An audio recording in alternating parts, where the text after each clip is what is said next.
Cuando vos me digas, yo arranco. Eh, Cuando vos quieras arrancar, la clase es tuya. Bueno, hoy vamos a hablar de trastornos por abuso de sustancias, ¿sí? Para empezar, yo aclaré un poco lo que es la terminología, que es el uso, nos referimos con uso al uso habitual que hacemos la mayoría de nosotros, el hecho de consumir una o dos medidas, dependiendo seamos mujeres o varones, es lo permitido. Y lo importante es que esto no tiene consecuencias negativas ni para nosotros ni para quienes nos rodean. Distinto es el abuso, en el que ya sí hay compromiso de la salud y la persona empieza a perder lo que es las funciones, ¿sí? Como que tiene dificultad para desempeñarse. Otro de los términos a tener en cuenta es la tolerancia, que se adquiere cuando nosotros necesitamos mayores cantidades para alcanzar los mismos efectos con la menor cantidad que consumíamos antes. Es decir, nuestro cuerpo se acostumbra a esa bebida o a esa sustancia y necesitamos mayor cantidad para llegar a un mismo efecto. La dependencia son los signos y síntomas, ya sea físico o psíquico, que aparece cuando una persona pierde el control sobre el consumo de esa sustancia. eh, la persona es consciente de que la sustancia le genera efectos en su cuerpo, e igualmente tiene deseos de consumir, ¿sí? La abstinencia son los signos y síntomas que aparecen cuando esa persona interrumpe el consumo de la sustancia o disminuye la cantidad. Para que haya dependencia, tiene que haber tolerancia, es decir, que cada vez necesitamos más para tener el mismo efecto, y este síndrome de abstinencia, es decir, cuando interrumpamos en la sustancia, la necesitemos. Después tenemos lo que es la intoxicación aguda, que es un trastorno transitorio, que sigue a la ingesta de esta sustancia en cuestión, ya sea alcohol o drogas ilícitas. Causan alteraciones en la conciencia, deterioro cognitivo, alteración de la conducta, de la percepción. Eh, Eso sería en el contexto de una intoxicación aguda. Y después tenemos dos conceptos que son el consumo de riesgo y el consumo perjudicial. Hablamos de consumo de riesgo cuando consumimos cualquier sustancia, sea alcohol o una sustancia psicoactiva, durante un tiempo, y esa exposición hace que nosotros tengamos consecuencias adversas, ya sea físicas o psíquicas, y que además van a hacer que nuestras funciones, digamos, sociales, jurídicas, se vean alteradas o tengamos problemas por eso, digamos. Eso es de riesgo.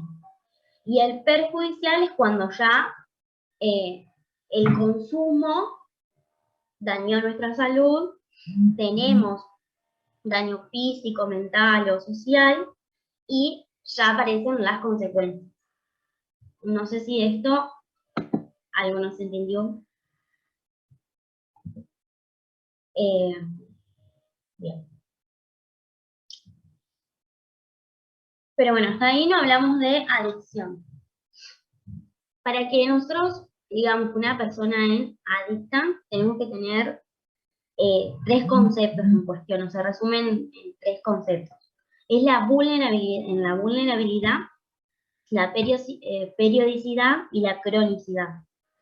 Vulnerabilidad desde el punto de vista factores de riesgo y factores protectores.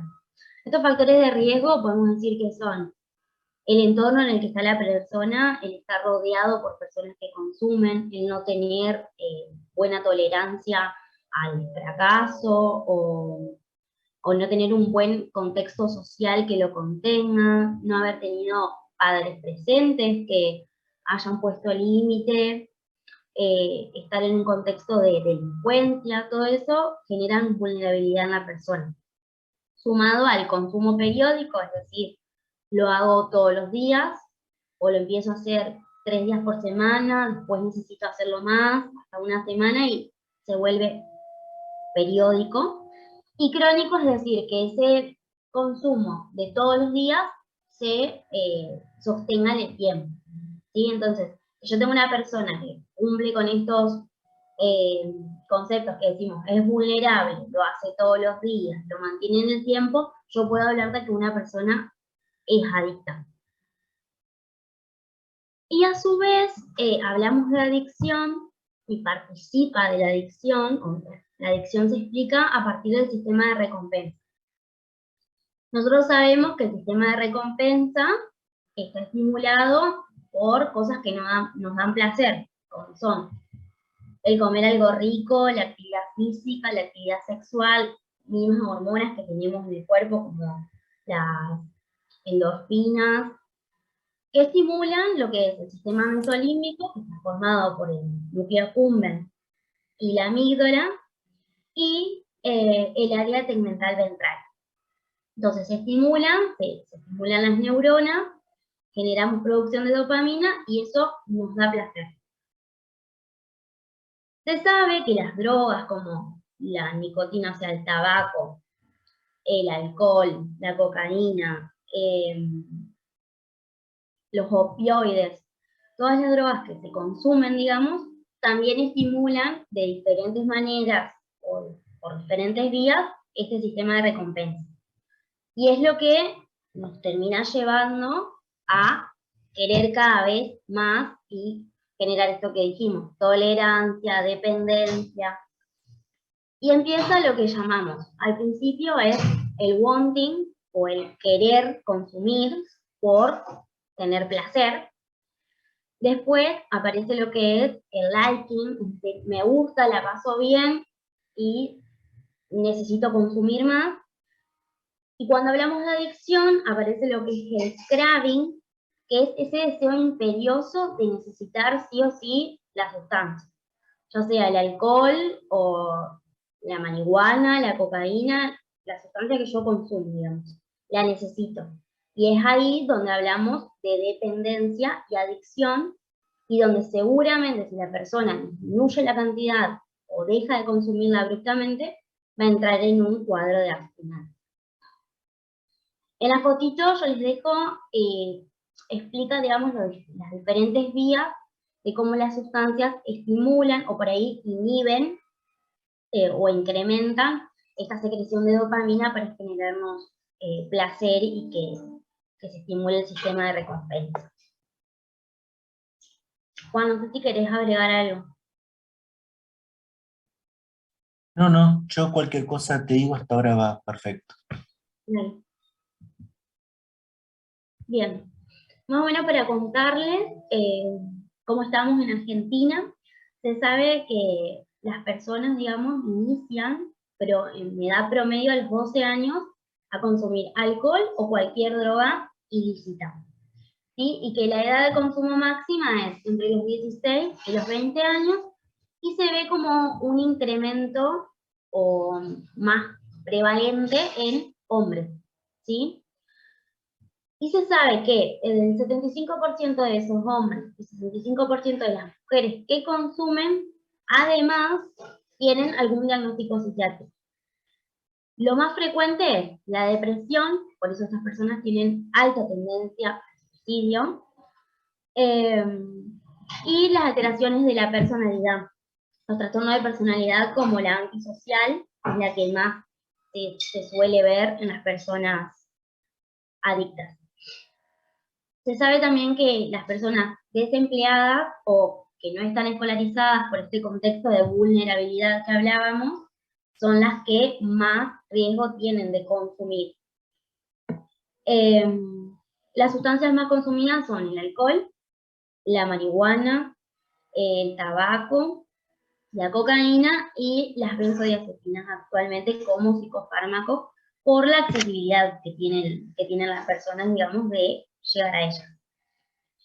Y bueno, y sabemos que también el consumo, se habla de consumo problemático porque justamente las adicciones traen problemas sociales, físicos, mentales. Bueno, dentro de ellos están la intoxicación aguda, la deserción escolar, problemas legales, puede aparecer lo que es la delincuencia, entonces eh, tiene alteración a nivel social y aparecen los problemas legales, los accidentes de tránsito, eh, las infecciones de transmisión sexual, los embarazos adolescentes no deseados, y bueno, como decíamos, lo que es la depresión y el suicidio. Entonces, esas son problemáticas que acarrean las adicciones. Para hablar de sustancias, la OMS las clasifica, por ahí para la interpretación del paciente y para el estudio, en sustancias que deprimen el sistema nervioso central, es decir, que disminuyen la actividad, como lo que es el alcohol y las benzodiazepinas.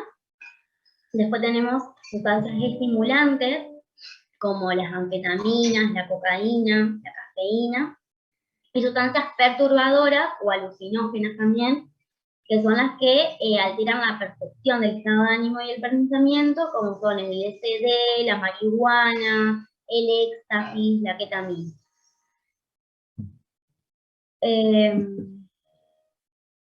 Hablando ya propiamente dicho de una sustancia, dijimos que lo que más se consume es el alcohol. Las cifras de consumo de riesgo del alcohol son de 40 a 60 gramos día, o 2 medidas en varones, y 20 a 40 gramos día, o una medida en mujeres, o más de 50 gramos en un día, con una frecuencia de 1 o 2 veces por semana, o cualquier grado de consumo en una persona que tiene antecedentes de familiar de alcoholismo. Se sabe que una persona que tiene un familiar alcohólico aumenta su riesgo de ser alcohólica 3 veces aproximadamente. ¿Eso puede tener que ver con algo hereditario, digamos? No, lo que sí tiene que ver con algo hereditario es esta tendencia de que se le permite más a las mujeres, más a los varones que a las mujeres.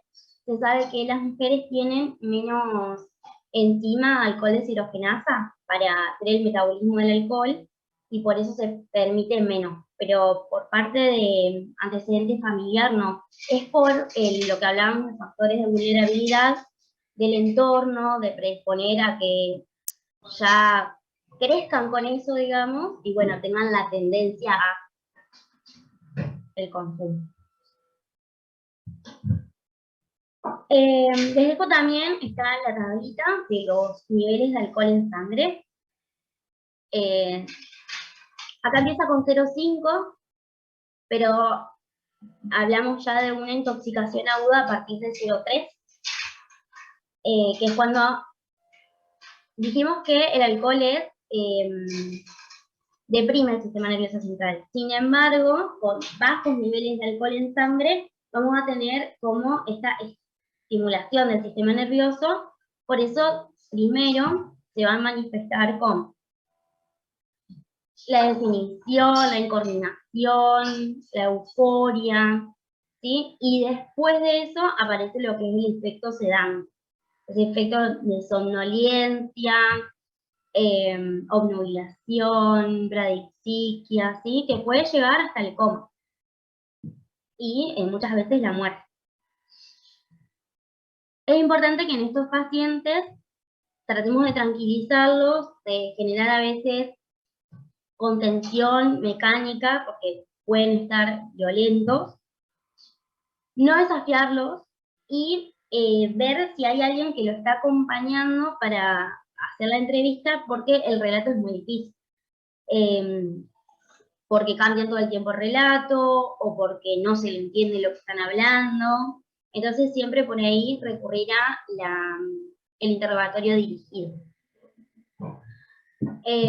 Si yo veo que está muy incontrolable, como decía, podemos recurrir a la sugestión mecánica, y si no, muchas veces, si estamos solos o no podemos llamar a personal de seguridad. En estas personas hay que tratar de que no se golpeen, porque como están con ataxia, caminan y tienen estabilidad en la marcha, se pueden golpear, así que hay que evitar las caídas y los traumatismos. Ver si consumió otras drogas, eso es para todos, digamos. Cualquier persona intoxicada, hay que ver el resto del consumo de las otras drogas, buscar tóxicos en orina o interrogar. Y bueno, derivarlo para su posterior abordaje psicológico-psiquiátrico si vemos que es una persona que tiene realmente un consumo problemático. Lo vamos a hidratar con glucosado hipertónico porque estas personas tienen gran tendencia a lo que es la hipoglucemia. Es muy importante también controlar lo que es la temperatura, porque suelen hacer hipotermias, por eso por ahí está el mito de mi amigo está borracho, lo bañamos, lo acostamos, por ahí puede ser contraproducente por esto de la hipotermia. Sí hay que mantenerlo bien hidratado y podemos usar lo que es la B6 o el Becocin que se dice en las guardias, que es la vitamina B6 para que compita por el alcohol y ayudar a depurar. Además de que estas personas van a tener déficit vitamínico, entonces los tenemos que ayudar. Y si vemos que hay una agitación muy importante, que tenemos que usar sugestión y eso, vamos a recurrir a una benzo, como lo lorazepam, o podemos usar haloperidol.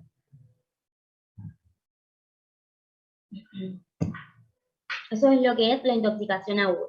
Después tenemos la abstinencia alcohólica, es el otro extremo, que se produce cuando interrumpimos o disminuimos la ingesta de alcohol. Y aparece, o sea, tenemos como muy poco margen.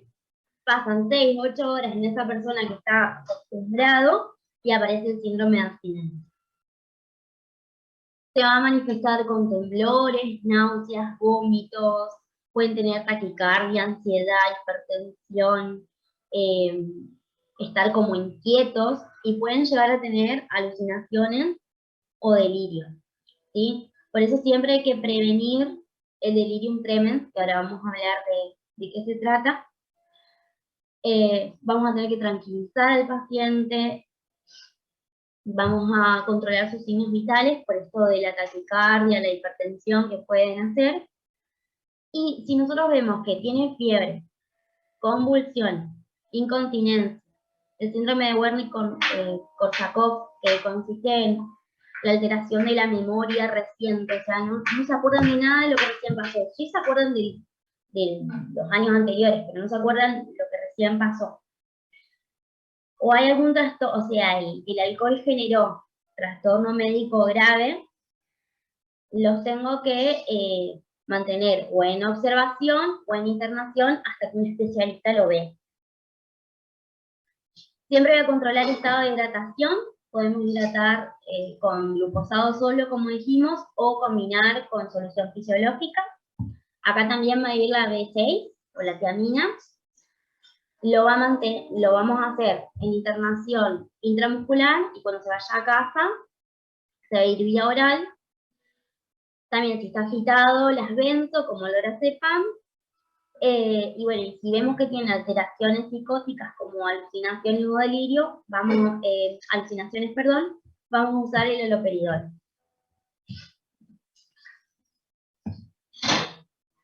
Y acá tenemos la alucinosis alcohólica, que puede darse ya sea por un consumo crónico, que le retiremos bruscamente, o por una abstinencia marcada.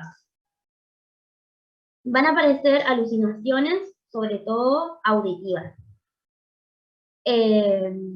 También tenemos que tranquilizar al paciente, tratar de explicarle de dónde vienen esas alucinaciones, no discutir, porque ellos lo que ven, lo que es, y muchas veces podemos generar que se pongan como más violentos, más agresivos, y la idea justamente es contener. Vamos a controlar sus signos vitales, vamos a descartar que la abstinencia no sea solo por alcohol, sino muchas veces la cocaína puede generar estas situaciones. u otras drogas. Y bueno, el tratamiento también es la vitamina B6, que la vamos a hacer intramuscular y después vía oral, el haloperidol, porque justamente es una alteración psicótica, entonces vamos a tratarlo con un antipsicótico, y podemos darles multivitamínicos al alta, sobre todo el complejo B, que decíamos que es lo que se altera cuando consumimos alcohol. Bien, y acá tenemos un cuadrito comparativo entre lo que es la alucinosis y el delirium. El delirium es como más peligroso, digamos, como es lo más temible, porque si no lo tratamos, puede llevar a la muerte. Y la gran diferencia es la alteración de la conciencia. En el delirio, la persona va a tener alterada su conciencia. En cambio, en la alucinosis, no. Nosotros vamos a poder charlar, el relato quizás no sea coherente o manifieste estas alucinaciones, pero la conciencia va a estar mantenida. Eso es lo más importante. Y lo otro más importante es que en la alucinosis yo evito las benzodiazepinas. En cambio, en el delirio las tengo que dar. Eso sería como diferencia. Bien, no sé si hay alguna pregunta de alcohol que yo o Juan pueda responder. Bueno. Pasamos a la cocaína. La cocaína tiene un efecto psicoestimulante y es una de las drogas con mayor capacidad de adicción. La pueden consumir inhalada, que es la forma más frecuente, fumada, que es la pasta base o el crack, que mucha gente consume eso porque es lo más económico, o intravenosa, que es la más cara, es la de mejor calidad, que muchas veces la usan mezclada con heroína. No sé, en Argentina es como que no hay tanto de eso. La intoxicación por cocaína se da justamente por el consumo de cocaína y comienza tras minutos o una hora, ya podemos tener los síntomas.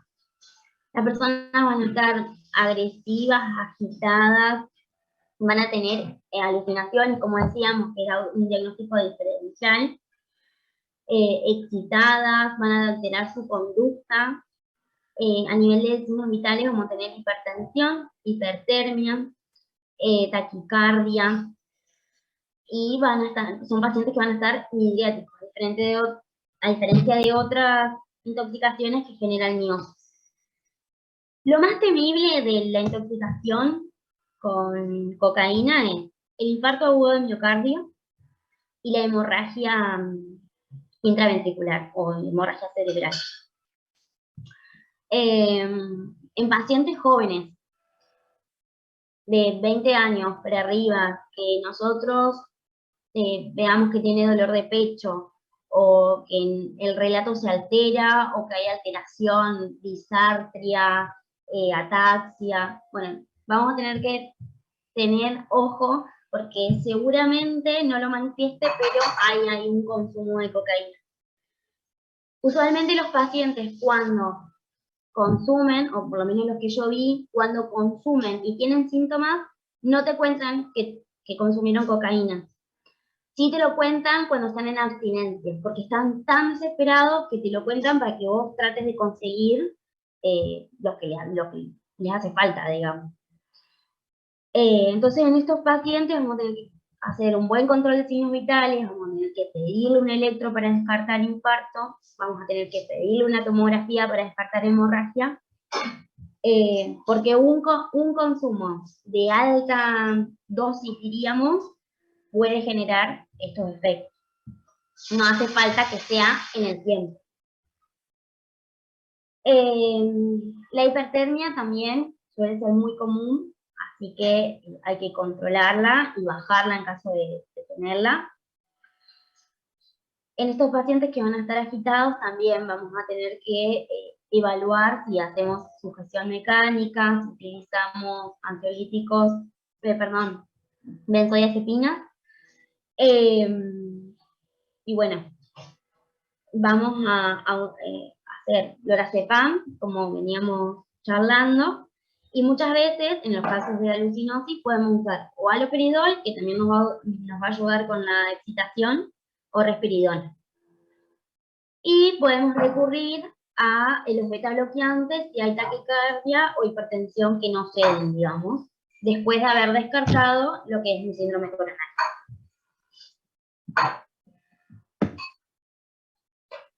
Tenemos lo que es la abstinencia por cocaína, que bueno, se va a producir cuando descontinuamos el consumo. Son altamente frecuentes las recaídas. No, son personas que están intentando dejar muchas veces y la necesitan, o sea, el nivel de dependencia es muy alto. La persona tiene alto deseo de consumir, o el craving que yo les decía antes, se deprimen, están irritables, son más bien síntomas psíquicos, no hay tantos síntomas físicos. Pueden presentarse como personas manipuladoras, esto que yo les decía, te lo cuento pero porque yo quiero que me lo consigas, digamos, o dame algo para sentirme mejor. Y bueno, muchas veces se asocia esto del trastorno de la personalidad límite, antisocial, como les comentaba antes. Tenemos que descartar otros consumos, como les dije antes, pedir tóxicos en la orina, evaluarlo de sugestión mecánica. Y bueno, si hay agitación, acá también vamos a recurrir al lorazepam y puede utilizarse haloperidol. Hay que explicarle, digamos, que más o menos 2 semanas, o sea, si son personas que se están intentando desintoxicar o deshabituar, perdón, que dura 2 semanas. O sea, por eso es, como el periodo es tan largo, son tan frecuentes las recaídas. Pero bueno, hay que charlarlo. Bueno, después tenemos el cannabis o la marihuana, que no es muy frecuente que genere una intoxicación aguda, pero como es una de las más consumidas, lo puse. Lo importante de esto es que los metabolitos se empiezan a acumular en lo que es el hígado y a la vez el ritmo de excreción es muy lento. Entonces, las personas van a tener detectable el marihuana en orina muchas semanas después. Entonces, por ahí es confuso decir, lo tengo presente o no, si es ahora, si es agudo, porque está desde quizás, no sé, 3 semanas y había fumado en esa ocasión y bueno. La intoxicación aguda o o sea, el consumo, digamos, puede generar hiperemia conjuntival, taquicardia, sequedad de boca, genera como este estado de relajación, disminuye la concentración y puede haber cambio en la percepción de los sabores, los colores, los sonidos, como que una de las drogas alucinógenas o perturbadoras del sistema nervioso central. Y vamos a la clasificación de antes. Y por ahí lo más peligroso, digamos, del consumo no es la intoxicación aguda en sí, sino que puede desencadenar crisis de pánico o trastornos de la personalidad o despersonalización. Que por ahí es por lo que más consultan. Sobre todo si son personas que nunca habían fumado y bueno, tienen esa mala experiencia. Tenemos los sedantes, que hablamos de las benzodiazepinas, sobre todo. Las personas van a estar en un estado de sedación, van a tener alterada su conciencia, muchas veces pueden llegar dormidos y otra persona me cuenta, encontré 3 tabletas al lado, yo creo que consumió eso. bueno, pueden tener confusión, desinhibición, muchas veces inestabilidad de la marcha o ataxia. Y bueno, son muy peligrosas, pueden producir la muerte si se combinan con el alcohol, porque son las dos drogas sedantes y depresoras, digamos, a nivel respiratorio. Y más si se combinan con opioides, o sea, peor. A estas personas vamos a cuidar o prevenir que se dañe a sí misma o dañe a otros, preguntar a la familia, digamos, qué consumió, sobre todo por esto de que vienen en estado de sedación, buscar si hay alguna complicación clínica, y bueno, si yo capté que la ingesta fue muy grave y que fue dentro de 2 horas, puedo hacer lo que es lavado gástrico y el carbón activado. Voy a hidratar bien a estos pacientes y bueno, puedo usar como antagonista, digamos, el fumagenic. Yo acá les puse un videito de lavado gástrico. No sé si lo ven.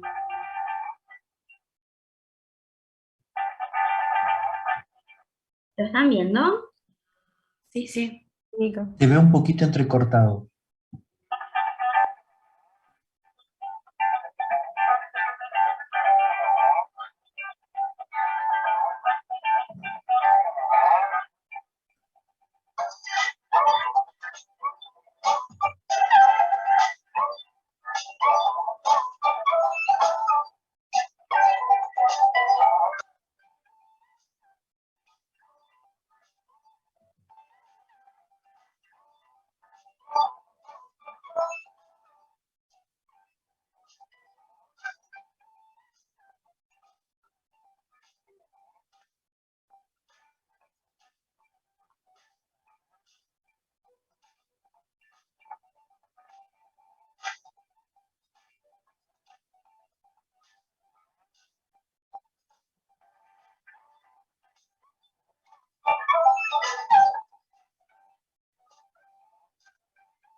La importancia de todo lo que ponemos en el volumen de evacuar después.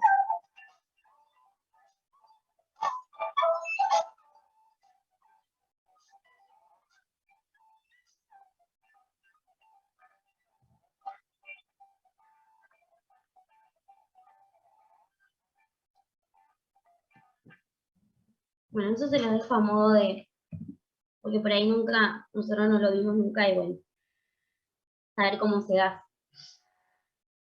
si nos toca. Después tenemos lo que es la abstinencia por sedantes, que se da justamente por la descontinuación de la ingestión de ansiolíticos o las mismas benzodiazepinas. Las personas también van a estar ansiosas, van a tener dificultad para dormir o insomnio, pueden tener náuseas, vómitos, pueden llegar a tener alucinaciones, y bueno, podemos llegar a tener convulsiones, delirios y hasta coma y la muerte, si no realizamos tratamiento. Estos pacientes siempre van a estar agitados, o sea, lo que caracteriza por ahí a la abstinencia es ese estado de agitación y de pedir y de querer.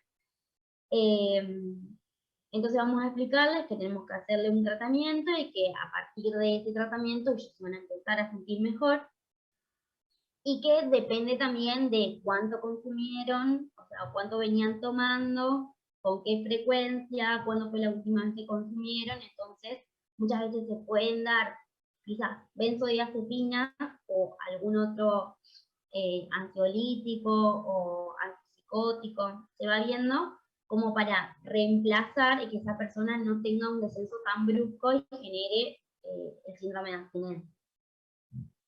Continuamos, controlamos signos vitales, evaluamos que no haya otro tóxico en orina, y bueno, derivamos a un especialista, en el caso de requerir. Bien.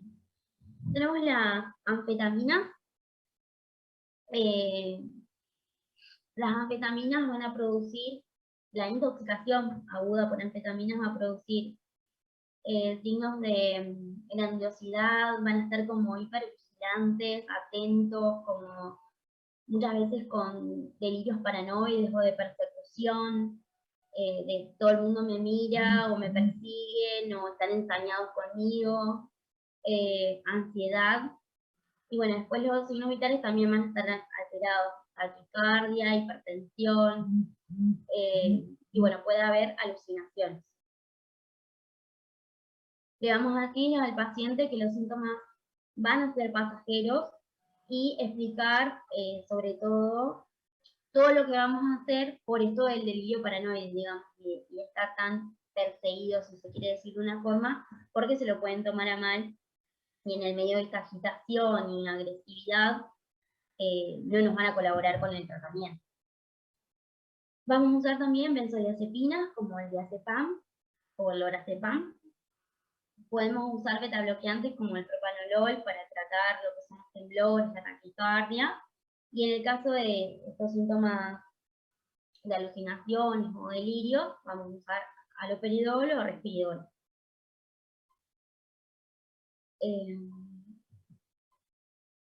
En cuanto a la abstinencia por anfetamina, los síntomas van a aparecer dentro de los 3 días de falta de consumo, digamos, y también tenemos ansiedad, irritabilidad, insomnio, tendencias suicidas, todo esto en el medio de su ansiedad, ¿no es cierto? También hay que asegurar de que los síntomas van a ser pasajeros.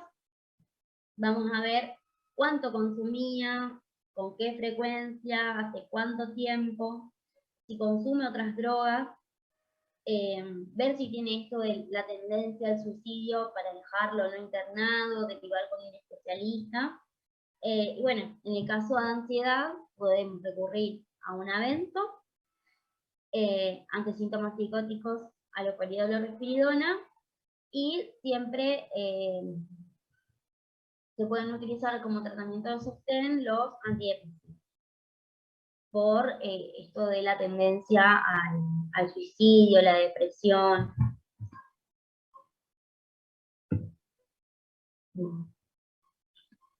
Después, como algo más nuevo, usé algo de lo que son las drogas de diseño o el éxtasis. También es psicoestimulante, además de ser perturbador del sistema nervioso o alucinógeno. Como son inhibidores de la recaptación de serotonina, pueden dar lugar a un cuadro serotoninérgico, que va a generar hipertensión, hipertermia y puede llegar al coma y la muerte. Por eso es lo más riesgoso. Pueden, como es el cannabis, generar episodios psicóticos o ya sea desencadenarlos o empeorarlos o reagudizarlos. Y bueno, voy a hidratar bien a estas personas, lo voy a dejar en observación en caso de que sea dentro de la ingesta haya sido entre 1 o 2 horas, y también puedo hacer lavado gástrico y administración de carbón activado. Siempre que las personas consuman las drogas en pastillas, como son las benzo o cualquier antipsicótico, hipnótico, o el éxtasis en pastillas, o la que sigue, que son los alucinógenos como los hongos o el LSD, siempre podemos, si fue dentro de la hora o 2 horas el consumo y está grave, lo vamos a hidratar bien y le vamos a hacer el lavado gástrico y el carbón activado. Bueno, como les decía, otra de las drogas muy utilizadas actualmente es el LSD, dentro de los alucinógenos. También actúa sobre el sistema serotoninérgico, pero también lo hace sobre el noradrenérgico y dopaminérgico. Por eso va a generar taquicardia, hipertensión, es otra de las drogas que genera midriasis, todo el resto, lo más frecuente es que genere miosis. Puede haber alucinaciones, sinestesias o percepciones de me están tocando o cambian los sentidos, veo de otro color o el gusto cambia o los colores. Y también pueden dar crisis de pánico y despersonalización. Entonces, como concepto, digamos, la marihuana, los alucinógenos, las drogas de diseño o el éxtasis, no van a generar quizás una intoxicación aguda per se, pero sí pueden empeorar trastornos o desencadenar trastornos que la persona ya tenía, como el trastorno de pánico o la despersonalización.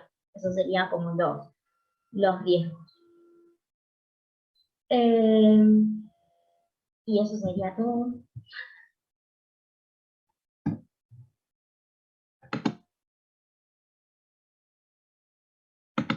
No sé si Juan, ¿querés agregar algo? Mira, excelente la clase. Mucho mejor que la que yo tenía, así que no puedo agregar demasiado. No sé si hay dudas, preguntas o algo que quieran Sí. los chicos que discutamos. Yo quería preguntar, en la intoxicación aguda por alcohol, ¿no estaba contraindicada las benzodiazepinas? Sí.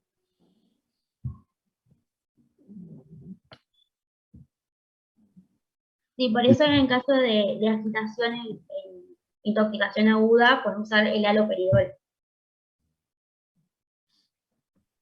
Bueno, gracias.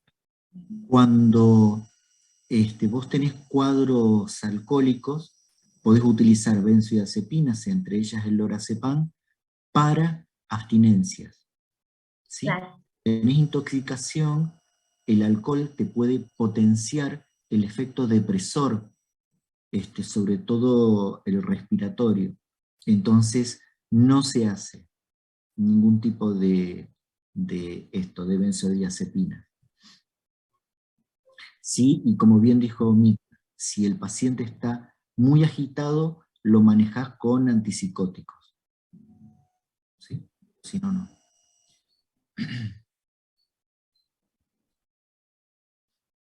¿Qué otra pregunta?